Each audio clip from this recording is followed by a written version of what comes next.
How you guys doing? Quick update video on this thing. This truck sat for 2.5 years and did not move because the last time I used this truck to haul all the rock for this pad, everything except for like 2 loads of it, I dumped it all out of the back of that truck. The last load I had on the old girl was 9,600 pounds of rock. I was hauling more rock than the truck weighed. It was ridiculous how much this thing would haul and just dump it, no problem. And I had like 2 weeks to get this done, concrete and everything, and there wasn't even nothing but a big muddy mess. So I had to haul rock right now, and as much as possible, as quick as possible, I wore this poor old girl out.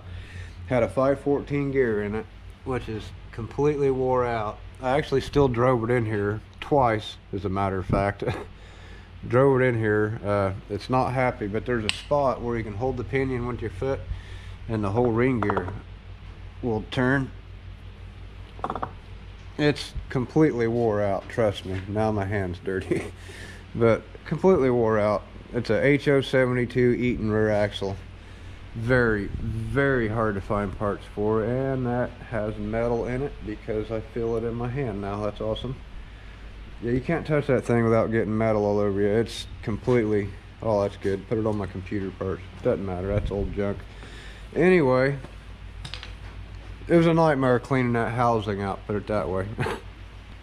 Lots of metal in it, but bought a center section off my buddy Todd, bought a set of axles. I got a nice pretty differential, or ring and pinion, center section, whatever, to replace this not so nice center section.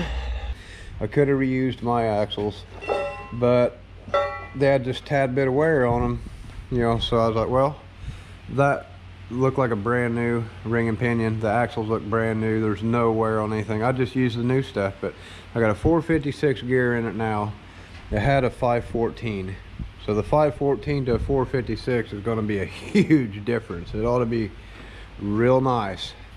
If it ain't got the power to pull it, you know, that's not a big deal because it's a small block Chevy in that thing, and it ain't like I don't have, you know, engines laying around. So if it needs more power, I think I got that covered.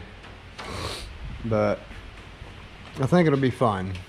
I think it'll be just fine. I don't plan on hauling 9,000 pounds of rock on it ever again. I'll probably put a couple ton on it and 2 ton, you know, and just leave it at that and kind of be easy on the poor old thing. But yeah, I cleaned them axle housings out, the axle housing out, cleaned out everything the best I could. I'm hoping the wheel bearings are going to be okay. All I got left to do is fill it full of fluid. I'm kind of hanging out, letting it rest and letting the silicone set up. And actually, I'm waiting on my oven to preheat right now because it takes longer to preheat that stupid new technology oven than it does to cook the damn pizza in it. But regardless, I'm waiting on that, so I figured I'd come out here and tinker for a minute, make you guys a video. I do have a video of this thing firing up for the first time in 2.5 years. It sat there untouched for like 2.5 years, and I hooked jumper cables to it and turned the key and pumped the hell out of it, and it fired right up and been running like it's yesterday ever since. Like, it just didn't care. I drove it over here and then I drove it on the lift, and then I got mad at it, drove it back outside and moved everything around, all my vehicles, and then I mean, it wasn't 30 seconds after I got that thing out there in the driveway, got done moving it, the guy called me, do you want to come get this axle in the center section tonight? I'm like, absolutely. Went and got the axle in the center section and drove this thing back in the shop. And I tell you what, it wouldn't have came back off this lift. It wasn't going back on this lift. That was the last inch that it would move.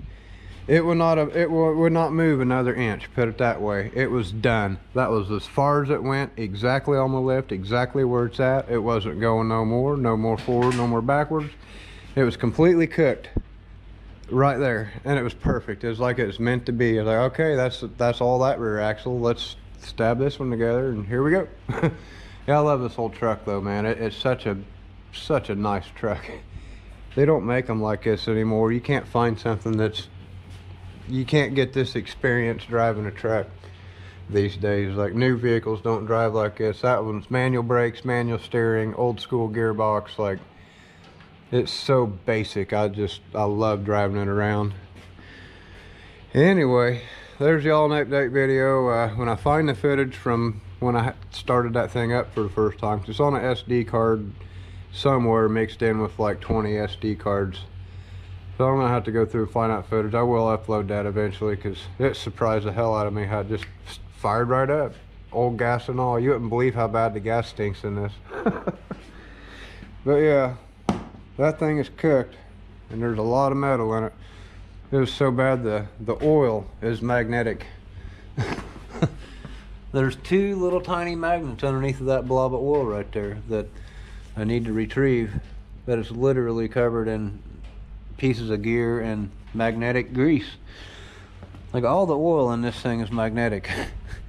As soon as I stuck a magnet in there thinking I could fish pieces out, I had a blob of oil this big on my magnet just completely covering everything. And it was to a point where I mean, it was bad. I'd never seen an axle that freaking wore out. But anyway, good as new now. So put some fluid in it, and I'm gonna run it for a little while, and then I'll probably run it for a week and change the fluid again just to make sure. And I am gonna clean them super high powered rare earth magnets, whatever they are, up I got down there, and I'm gonna stick them on the back of the case, or the back of the pan I should say, out of the way of the gear. That way any metal that gets stirred up is going to stick to that pan where the magnets are at, and then I could just pull the whole pan off when I change the fluid and then clean all the metal off of it. I mean, I'm sure there's some metal left in there that I couldn't get out. It's hard to clean all that crap out of there. So yeah, so that's what I've been doing all day. I've been moving this back and forth and all this fun stuff. So there's y'all an update video on this old beast. It will be driving tomorrow. I will have it out of the garage, driving it around, probably figuring out how to go get it plated and throw some insurance on it. It's only like $13 a month for the insurance on this thing. I don't know how that's possible, but that's all it costs. She's a farm truck. Anyway, see you in the next one.